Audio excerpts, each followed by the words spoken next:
नमस्कार। शोध के आयामों के अन्वेषण में यह एक नई कड़ी है और आज का हमारा शोध विषय है पृथ्वी पर संभावित प्राणियों की संख्या। और इस संख्या पर हमें शोध की दृष्टि से विचार करने की आवश्यकता एक मोड़ पर जाके हो जाती है। आत्मा को यदि मानते हैं और कर्म सिद्धांत को यदि मानते हैं और यदि पुनर्जन्म को यदि मानते हैं तो फिर हमें इनके यात्रा को, सिलसिला को किसी न किसी बिंदु पे प्रारंभ करना होगा और किसी न किसी बिंदु पे समाप्त करना होगा। और समाप्त तो हम सभी जानते हैं। बहुत बार ये कहते हैं कि ये आत्माएं जितने हैं सब एक ही बन जाते हैं सृष्टि के अंत में। यह केवल काल्पनिक हैं, यह संभव हैं। तो यदि ऐसे विचार करें तो यह बिल्कुल संभव है। यदि हम विज्ञान की दृष्टि से देखें तो यह बिल्कुल संभव है। किंतु जब तक हम सिद्ध नहीं करते हैं कि सीमित संख्या में ही प्राणी उत्पन्न हो सकते हैं पृथ्वी पर, इस बात को हम जब तक सिद्ध नहीं कर सकते हैं तब तक हम इनको मान्यता के रूप में ही लेते रहेंगे और लेना पड़ेगा। तो एक स्वाभाविक सा प्रश्न उठ जाता है। एक प्रश्न बहुत पहले उठा था। एक व्यक्ति को जिज्ञासा हुआ तो वे पूछते हैं कि बहुत पहले यदि हम विश्व की आबादी को देखें तो मानव बहुत कम था।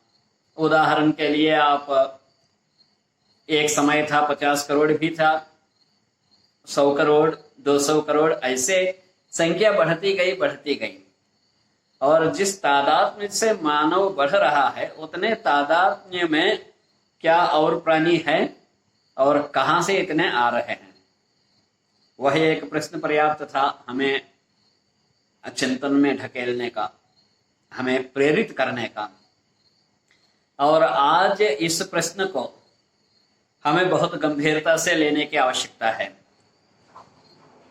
और उसको गंभीरता से लेने की आवश्यकता इस दृष्टि से है कि कर्म संचित होता है और वह कहीं निक्षिप्त होता है और वह अपने कर्ता को पहचानता है, भले उस कर्ता की आत्मा एक योनि से दूसरे योनि में चला जाए।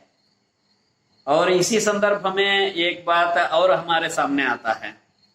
वह बात क्या है कि कहते हैं कि जैसे मानव है, यदि मानव कोई कर्म करता है तो उस क्रियमान कर्म से कर्म संचित होता है, किंतु वही वियोनि अर्थात जो मानवेतर जो प्राणियां हैं वहां पर उनका क्रियमान कर्म का कोई फल नहीं होता है।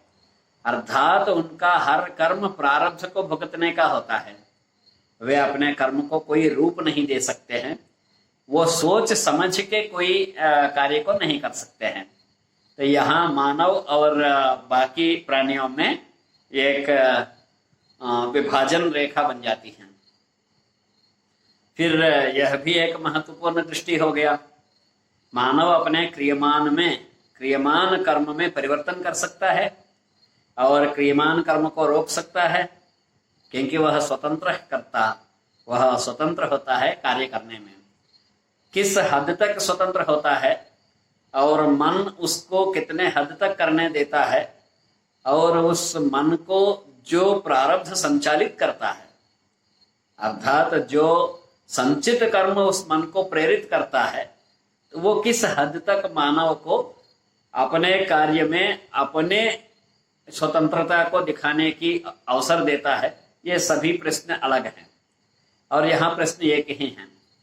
यदि एक ही वस्तु से सभी उत्पन्न हुए और सब में एक ही आत्मा का रूप है और अंत में जैसे कहते हैं कि मोक्ष का अर्थ यही हुआ है कि वह आत्मा फिर भटकेगी नहीं और वह आत्मा अन्य योनियों का आश्रय प्राप्त नहीं करेगा और उसको कोई भुगतने के लिए संचित कर्म ही नहीं बचता है। अर्थात तो वह एक आत्मा पृथ्वी में गिनती में से अलग कहाँ चली जाएगी, यानी वो अपने जो जड़ है उस जड़ में वो लीन हो जाएगा। तो ये कोई दार्शनिक चिंतन नहीं, यह वैज्ञानिक तथ्य है। और यदि ऐसे नहीं है तो फिर हम न कर्म सिद्धांत को मान सकते हैं, न आत्माओं को मान सकते हैं, और न पुनर्जन्म को मान सकते हैं। तो इस कड़ी को कहाँ प्रारंभ करना है, सृष्टि किस बिंदु पे प्रारंभ हुआ, यहाँ पर यह भी वाद विवाद बहुत स्पष्ट रूप से सामने देखते हैं। वे कौन से वाद विवाद हैं कि सृष्टि निरंतर चलती रहती है, हम लोग आते रहते हैं और जाते रहते हैं, इसका न कोई आदि है न अंत है। फिर वहीं पर एक दूसरा मत सामने आ जाता है, काल अनादि और अनंत है, और वह काल हमारे अंत को देखता है, हम उसके अंत को देख नहीं सकते हैं। तो यदि ज्योतिष की दृष्टि यहाँ पर डालें तो उस अकलनीय काल, अर्थात जिनके हम कलना नहीं कर सकते हैं, उस काल के अंदर भी विभाजन है, और वहां पर एक सृष्टि की बिंदु और एक प्रलय की बिंदु बताया गया है, और सृष्टि का लक्षण और प्रलय का लक्षण बहुत स्पष्ट है, और सब आत्माएं एक हो जाएगी, एक बिंदु रूप को प्राप्त कर लेंगी, जो अव्यक्त हैं और जो अनादि हैं, जिसे अनिरुद्ध कहते हैं, और जो सदा के लिए हैं, वही इन सब कार्यों को कराते हैं। तो यहाँ महत्वपूर्ण प्रश्न, ये सारे विचार एक स्थान में, और इन विचारों को आज के परिप्रेक्ष्य में, विज्ञान के परिप्रेक्ष्य में विचारों में सिद्ध करने के लिए, अर्थात हम एक प्रतिसृष्टि करके अथवा किसी लेबोरेटरी में, प्रयोगशाला में हम इस प्रकार से दिखा सकते हैं कि नहीं, ये तो बाद की बात है। क्योंकि जब आर्टिफिशियल इंटेलिजेंस इतने हद तक बढ़ गया है, विज्ञान इतने हद तक बढ़ गया है, तो एक दिन ये भी संभव होगा कि हम इसके एक प्रोटोटाइप, अर्थात इसका एक विश्व का और प्राणियों का, इन सब का एक छोटा सा प्रारूप हम आर्टिफिशियल इंटेलिजेंस के आधार पर बना सकते हैं। किंतु उसके पहले भी हमें सीमाएं तय करना होगा कि हमारी सीमा क्या होगी। सीमाएं बहुत पहले से तय हुए हैं, ज्योतिष में बताए गए हैं, तो उन सीमाओं को हम केवल अध्ययन अध्यापन तक ही सीमित किए हुए हैं। अब समय आया है कि उनको भी एक शोध का एक स्वरूप देने का, और हमारे चिंतन को एक फल की ओर ले जाने का, और एक प्रयोगात्मक दृष्टि से इन विचारों को स्पष्ट करने का।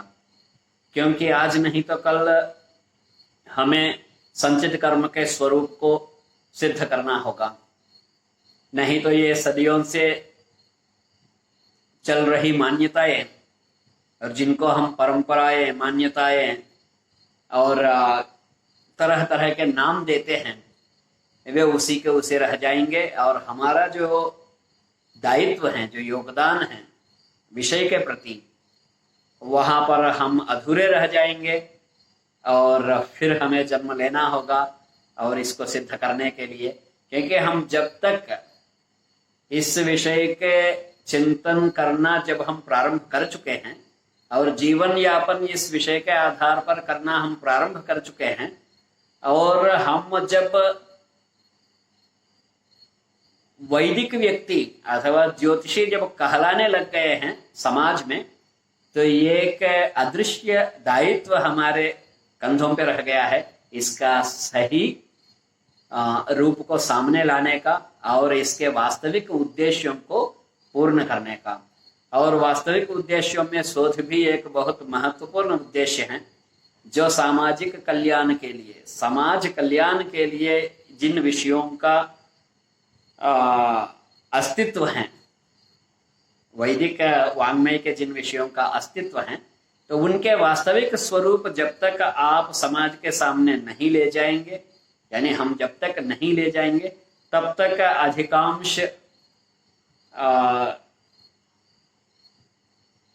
लोग इसको स्वीकार नहीं पाएंगे। हम स्वयं ही हम लोग बहुत विषयों में जब तक स्वानुभव से नहीं देखते हैं तब तक स्वीकारते नहीं हैं। तो वही स्थिति यहाँ पर भी होगी। तो यदि हम आत्मा की निरंतर यात्रा को और कर्म के संचय होने की स्थिति को और पुण्य और पाप के आधार पर विभिन्न योनियों में जन्म लेने की बात को यदि हम वैज्ञानिक दृष्टि से प्रदर्शित करना चाहते हैं, तो हमारा पहला शोध्य विषय है कि वह है प्राणियों की पृथ्वी पर संभावित संख्या। फिर मिलते हैं अगले भाग में।